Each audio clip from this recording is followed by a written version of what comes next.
Crypto Kids, Bitcoin is presenting a little bit of a trap, but I want to warn you about this particular trap. We'll go over why Bitcoin saw a pump into the $76,000 mark, what were the reasons, and what level I want to see broken in order to flip bullish. Watch this video until the end, you're not going to regret it, and if you do end up enjoying this content, please do me a favor and destroy the like button. It will help distribute this content to as many people out there as possible, and subscribe if you're not a crypto kid yet for daily Bitcoin price updates. Okay, first of all, why is Bitcoin pumping? Well, reason number one is that Israel and Lebanon are going to be holding talks together in order to hopefully create peace between each other. It's being hosted by the Secretary of State over in Washington.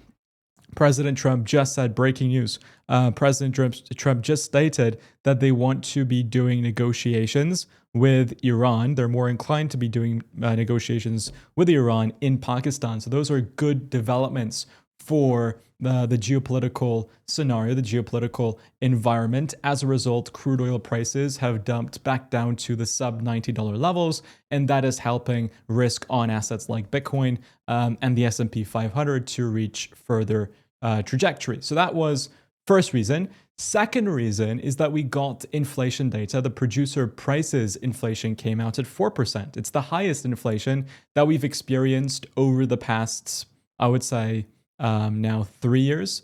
February 2023 was the last highest producer prices data. We reached 4%. But the expectation was 4.6%. So we came in 60 basis points below the expectation. A lot of why we saw 4% producer prices is due to crude oil still at the being still at the $90 territories. 15% was through just the petroleum increase, and then kerosene, jet fuel, and other petroleum derivatives contributed another massive percentage to the producer prices going up. If producers are paying higher for the things that they are manufacturing, that increase in cost is almost always transferred to the consumer, resulting in CPI to go up too. So this is creating an environment where the Fed, they need to be more restrictive. And if we don't see cuts, we can't see euphoric Bitcoin highs. But the fact that we got 60 basis points lower than expected was another reason why Bitcoin went to the upside. Reason number three, the S&P is currently up 2%. Now, I'll be honest with you, my base case expectation for the S&P was that we continued coming lower. But I said that if we see a resolution with the current ongoing conflict, we will likely play out the fractal from 1996 leading into the 2001 era price action for the S&P 500. We're doing basically exactly the same thing. I think we will sweep the highs and then have a deeper correction in 2027. What does that do to Bitcoin? I don't see Bitcoin doing the same thing. We can understand and respect the fact that the S&P has held up much better in this bearish price action compared to Bitcoin. In the last cycle, though, Bitcoin did much better than the S&P 500. Now the S&P is doing better than Bitcoin. It's a self-fulfilling circle. I don't think, even if the S&P sweeps the highs and reaches new all-time highs, I don't see Bitcoin going and reaching new all-time highs. I think we will generate at the maximum a lower high, which maintains the bearish trend. That will create a divergence between the S&P and Bitcoin, leading to a steeper S&P 500 correction going into 2027. That is my personal expectation. Finally, the final reason for why Bitcoin is pumping was because yesterday, Michael Saylor bought 7,650 Bitcoin. 7,650 Bitcoin. Can you believe it? 7,650. That is roughly about 15 times the amount of Bitcoin that was issued into the circulating supply yesterday. Unbelievable. Today he has bought so far 4,000 Bitcoin. It's ridiculous. He's buying Bitcoin like there is no tomorrow. And he's doing this. Well, people are buying Stretch, his preferred equity, which generates about an 11.5% yield for now and distributes dividends every month. People are buying into Stretch like there is no tomorrow this week because the dividend will be paid out tomorrow. So if you buy into Stretch today or yesterday, you will have the ability to collect that monthly dividend tomorrow. So I think every month when we get close to the dividend, there will be significant amounts of buying pressure from strategy side because of the massive amounts of demand that will go into Stretch, which will cause Bitcoin to go up. Saylor is doing a phenomenal job. All right. What are the technical updates though? What does Bitcoin show on the technical analysis? Very good question. I need to show you my consensus. So first of all, I need to see $77,000 broken to flip from being more bearish to being more bullish. Why 77? Reason number one, 30 simple moving average is providing resistance at 77.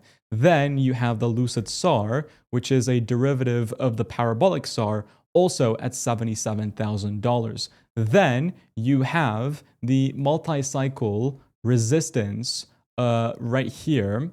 When you stretch it from 2021, you have multi-cycle resistance also bundled at 77K. It was resistance, resistance, resistance, resistance, support, and now it's going to be resistance again at 77.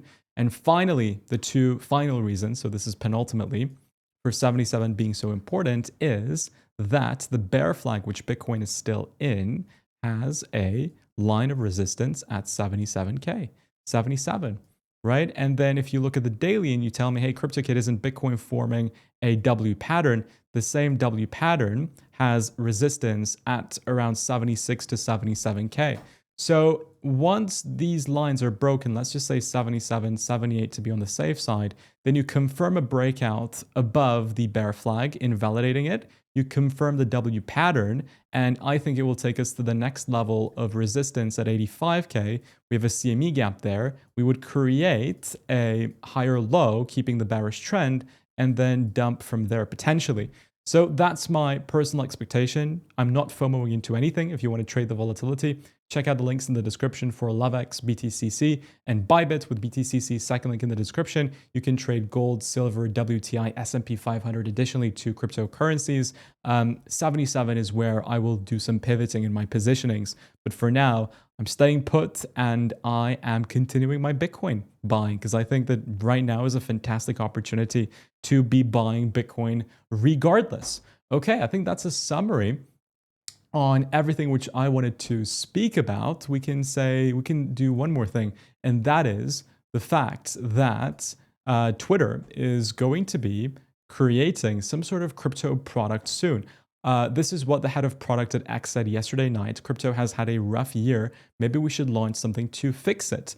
And I think they're referring to the smart cash tags, which they were teasing in January the 11th, still not come out yet. I think you'll just be able to display and see crypto related posts. If it's really something extravagant, then maybe they would enable crypto trading via DeFi on X. I don't know if they will do it, but that would definitely boost prices. And yeah, that's a summary. I'm still buying Bitcoin. I think Ethereum is also a fantastic buy. We're at multi-cycle support, multi-cycle bullish pattern, tokenization, big narrative, all powered by Ethereum. So I think that Ethereum is a good buy and Bitcoin is a good buy for the long term. Short term, a bit more risky, of course. Guys, thank you so much for watching. Take care and I'll see you all very soon on the next video. Bye-bye.